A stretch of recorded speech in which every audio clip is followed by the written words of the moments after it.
Es un gusto poder saludarte, José Antonio Crespo, te mando un gran abrazo, buen día, ¿cómo estás? ¿Qué tal, Luis? Muy bien. Oye, el presidente López Obrador se parece a Madero, Beatriz Gutiérrez Müller se parece a Leona Vicario, históricamente hablando, esta cuarta transformación es un movimiento similar a la revolución o la independencia que tiene que financiarse desde el pueblo. ¿Qué opinas de todas estas declaraciones en donde se mezcla la historia con un acto que dice el presidente no es de corrupción, en medio de videos que salen contra la oposición, el PAN, el PRI, etcétera? Vaya enredo, querido José Antonio Crespo, danos un poco de luz. Sí, mira, el uso político que le han dado al gobierno, en general todos los gobiernos de todas partes del mundo dan un uso político a la historia, ¿no? Se basan en la historia oficial, etcétera. Pero en este caso es muy burdo. Todas las separaciones que se hacen históricas con el muy burda, autodenominar lo bueno, puede ser un gobierno con aciertos y errores como cualquier otro, ya desde antes de autodenominarlo como la cuarta transformación, como un episodio histórico, una epopeya como las tres que hemos tenido en nuestra propia historia, y quien encabeza ese gobierno es el mío, es el cuarto. Bueno, es una soberbia impresionante porque eso se decide después, depende de lo que ocurrió, qué tan profundo fue el cambio o no, qué tan benéfico fue para el país o no, eso lo deciden los historiadores más adelante. Pero es una soberbia enorme y todo el discurso histórico se aplica de esa forma, pero de manera pero muy burda, muy elemental, basado casi en la historia de las estampitas de primaria, pero además diciendo, todos los que están en mi contra son los que trajeron a Maximiliano, son los herederos de Santana, todos, sin distinción ni nada. Y en cambio yo encabezo o represento a Hidalgo, a Juárez, por supuesto, Madero. Eso es muy burdo, ¿no? Y en este caso, al comparar, digamos, las donaciones que la gente aporta a un partido, lo cual en principio puede ser perfectamente legítimo, Uh-huh. compararlo con... Hay reglas, o sea, no hay problema, la ley acepta que la gente pueda donar a un partido cantidades, dinero, lo que pueda, aportaciones, es cierto, pero está reglamentado, hay límites, ¿por qué? Porque si no, sabemos que esa figura de aportaciones se presta a que empresas, por ejemplo, grupos muy poderosos den mucho dinero a cambio de favores, lo cual también sucede en muchas partes del país, por eso se reglamenta, para limitarlo, por eso tenemos una legislación bastante estricta en ese sentido, porque el PRI abusaba de eso, ¿no? Con fondos públicos, en fin, desvíos de fondos de gobierno. Entonces es muy rígido, y ahora, si son aportaciones ciudadanas, sí, pero se reportan al INE, sí, pero hay toda una reglamentación de cómo debe de hacerse, es a través de transacciones, no de dinero en efectivo. En fin, se pasan las reglas por alto y dicen, como ya nos agarraron aquí que estamos en algún tipo de ilícito, pues vamos a decir que es la causa, como la de Leona Vicario o Madero, con lo cual implícitamente están mandando un mensaje que no es la primera vez que lo hacen. Se vale violar la ley por una causa política que ellos consideran valiosa. ¿Quién define si una causa es valiosa o no?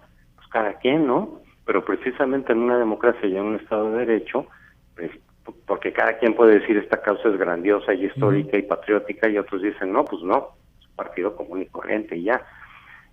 Por eso están las reglas y las leyes en una democracia. En una revolución la dinámica es otra, por definición las revoluciones pasan por encima del orden jurídico, pero alguien que llega por una vía democrática, que habla del Estado de Derecho, que dice que incluso ya hay ahora sí Estado de Derecho, y al mismo tiempo hace una justificación de que se viole la ley por una causa justa. Varias veces ha dicho que entre la ley y la justicia es más importante la justicia. Pues eso es anarquía, eso va totalmente en contra de la idea de la democracia y del Estado de Derecho. Entonces, por un lado dice, ya tenemos ahora sí un auténtico Estado de Derecho, porque antes lo que había era un Estado de hecho. Y por otro lado, impulse, fomente y justifica el hecho de que se pase por encima de la ley. El uso de la historia de este modo, como lo ocupa el presidente López Obrador, como lo utiliza la Cuarta Transformación, de pronto pues hace recordar a algunos otros regímenes que tratan de distorsionar toda una historia a su favor, y por lo regular no termina mal, no termina bien la cosa, José Antonio Crespo. Son pues con claros vicios autoritarios, con el asunto de decir yo tengo la razón, yo tengo la verdad y además yo tengo la historia de mi lado.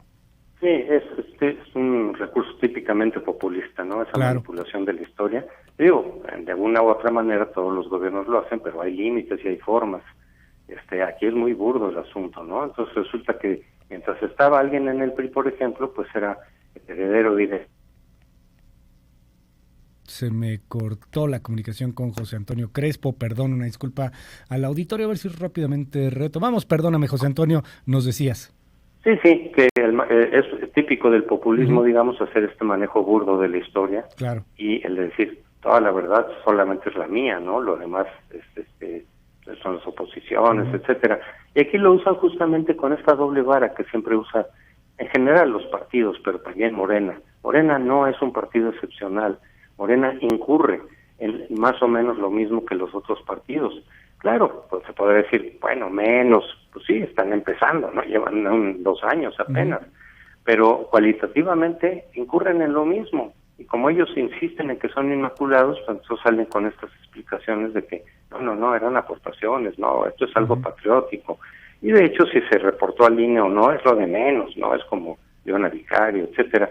Entonces insisten en este discurso de que ellos son impolutos, que son un partido excepcional, ¿no? Más allá del bien y del mal. Y vemos que no, estamos viendo, digo, muchos nos hemos dado cuenta de eso desde hace muchísimo, pero su fuerza, la fuerza de Morena y de López Obrador, es que han logrado engañar a millones de que efectivamente son un partido distinto.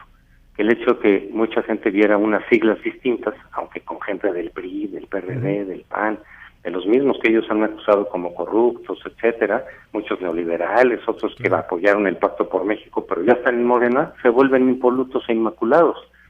Es una pretensión muy, muy inocente, pero millones lo creen y lo han creído. Y entonces López Obrador puede decir lo que sea, puede decir, ay, por favor, estas son aportaciones ciudadanas del pueblo, cuando todo indica que más bien son desvíos de fondos del gobierno de Chiapas, de Manuel Velasco, y por eso los privilegios que ahora tiene Manuel Velasco. Pero pues, yo no les digo que son aportaciones ciudadanas de buena fe y con un tinte, y se lo creen todo.